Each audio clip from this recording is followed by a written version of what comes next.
Kembali bersama kami dalam Sapa Indonesia Malam Spesial Malam Takbiran, Saudara. Sebagian umat Islam di sejumlah daerah mulai melaksanakan salat Idul Fitri. Salat Id salah satunya berlangsung di kantor pengurus pusat Muhammadiyah Menteng, Jakarta Pusat.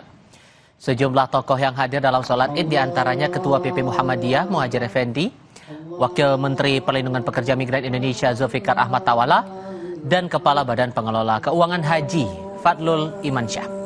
Tema yang diangkat dalam sholat Id tahun ini yakni Idul Fitri dan ketahanan pangan dunia, cara bersyukur atas rahmat yang terukur.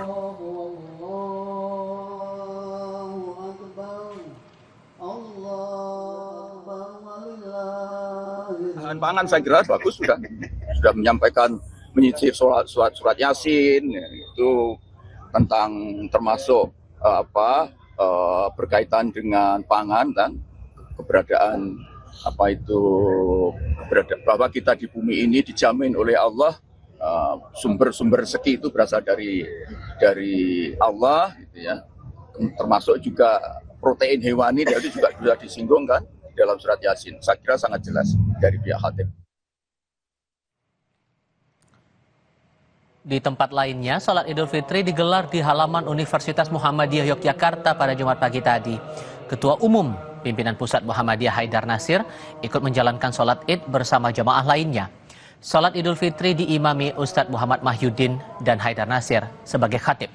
Haidar Nasir meminta perbedaan penetapan Hari Raya Idul Fitri tidak jadi polemik berkepanjangan karena menurutnya perbedaan di kalangan umat Muslim adalah hal yang kerap kali terjadi. Ia pun berharap kelak umat Muslim dunia bisa memiliki kalender bersama yang menjadi rujukan pelaksanaan Hari Raya Islam.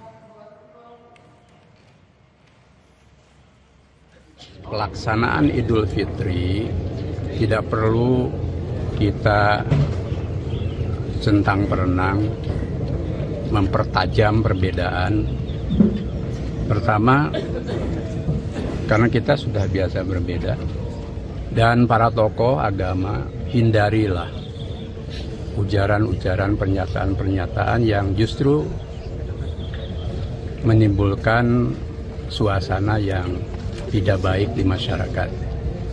Jalani Idul Fitri baik yang tanggal 20 maupun yang tanggal 21, bahkan ada yang kemarin, untuk lebih khusyuk dalam beribadah dan menimbulkan kesalehan jiwa dan pikiran.